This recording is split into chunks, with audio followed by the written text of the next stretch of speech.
umbrella was put on. And then waiter said, "This is from your country." I was very much disappointed because there's such a, umbrella on the ice cream represents Japan. So seeing this and hearing this, I made up my mind we should change them made in Japan. But we had a big problem that our company name, Tokyo Tsushin Kogyo, I found no American can pronounce that name correctly. So I thought that we cannot use such a bad name on our product. So we studied many different language and dictionaries, and we found in Latin, sonus, the sound, and English word sunny boy, S-O-N-N-Y. We thought we are a group of sunny boys and handling sound business, so we decided to make a short. We created S-O-N-Y. S-O-N-Y, Sony. Sony didn't have much of a ring to it then. After all, in the 1950s, American technology was king. Better made, more dependable, more nearly trouble-free than products made in any such quantities anywhere else in the world. Introducing the American way of life on the threshold of the golden 60s. Color, style, comfort, utility, and convenience. It was a humor's paradise. The first business computers were in evidence. You could fly all the way across America in a jet now. You could go to the movies in 3D. The world had not yet been tied together by television, but America was fascinated.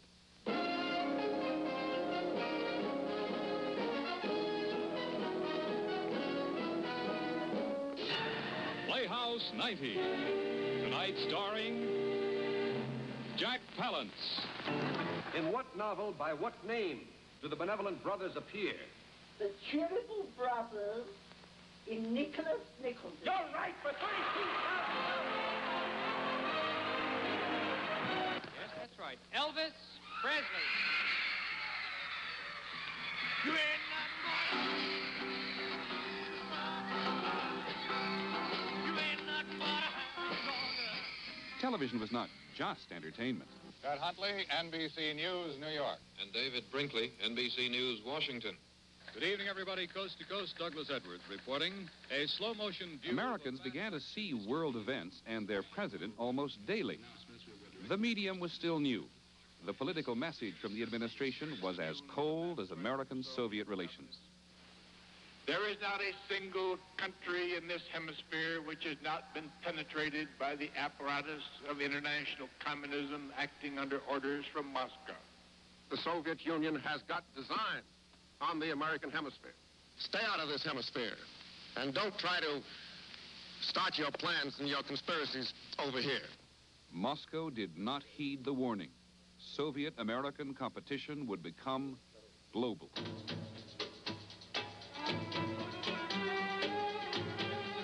Here in Egypt in 1956, President Eisenhower turned on three of America's allies. The French, the British, and the Israelis had invaded this place called Suez. They had decided that Egypt's president, Gamal Abdel Nasser, was a threat to their interests in the region. And they used as the pretext for their invasion the fact that Nasser had nationalized the Suez Canal. President Eisenhower's actions marked the end of British and French dominance in the Middle East and the beginning of America's. And so it was the French who finally dreamed up the idea of getting the Israelis to make a move and using the Israelis as a stalking horse so that the Israelis would attack towards the Suez Canal through the Sinai Peninsula.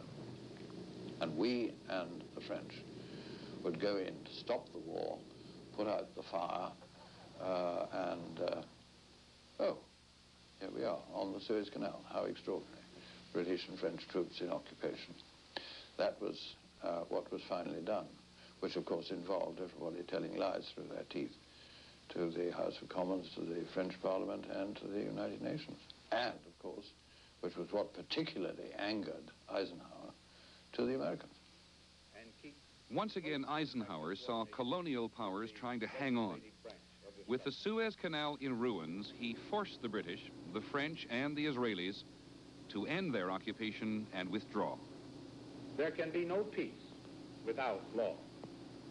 And there can be no law if we were to invoke one code of international conduct for those who oppose us and another for our friends.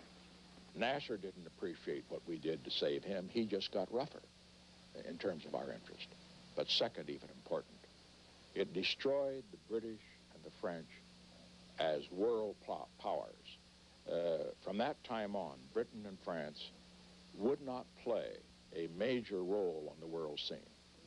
As colonial domination dissolved in the Middle East, America would find itself filling the vacuum and trying to keep the Soviets out. In the 1950s, Moscow was making it clear that America could do nothing in Eastern Europe. And here in Berlin, we discovered that the Soviets had their own version of the domino theory. And they would move brutally to ensure that the first domino never fell. In the 1950s, in 3 Eastern European countries, there were movements for greater liberalization. The Kremlin made sure that they were crushed. In East Berlin, during June of 1953, thousands of workers rioted against Soviet domination.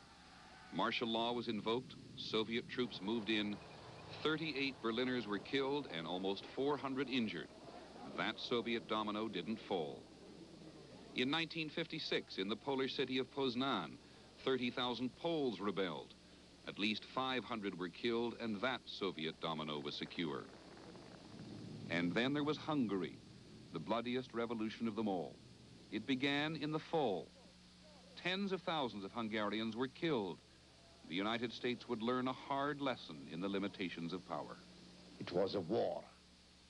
On the day the Russian onslaught started, November 4, it started early in the morning.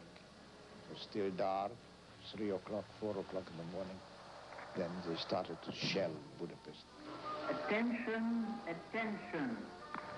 This is Free Kossuth Radio Budapest.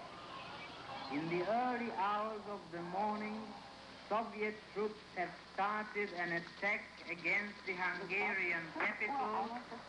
Our troops are engaged in battle with the Soviet forces. We were at home. I ran to the telephone to call the Associated Press in London.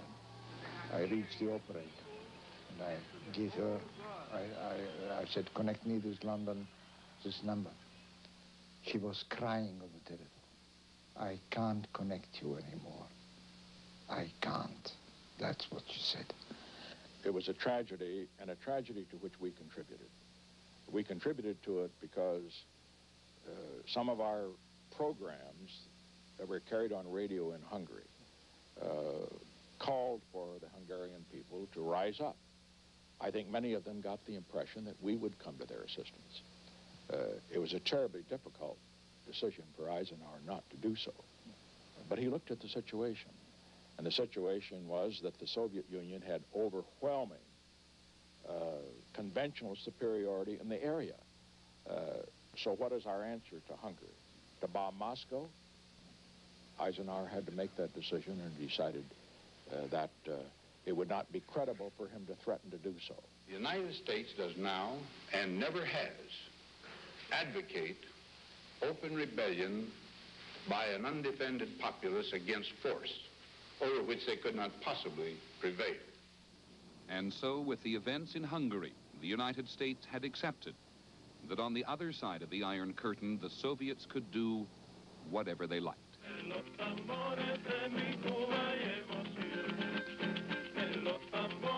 America was so preoccupied with communism overseas, we didn't give much thought to the possibility of communism 90 miles away. In 1959, when Fidel Castro overthrew a Cuban dictatorship and marched into Havana, many Americans thought he was a genuine Democrat. Bueno, este fue un día muy grande, día de mucha alegría. That was a great day, a day of great happiness. For us, the struggle represented a delivery of ourselves to the Cuban people. We were idealistic revolutionaries. I think it was the winter of 59-60 that Castro paid a visit to the United Nations. At that time, we were aware of communists among his own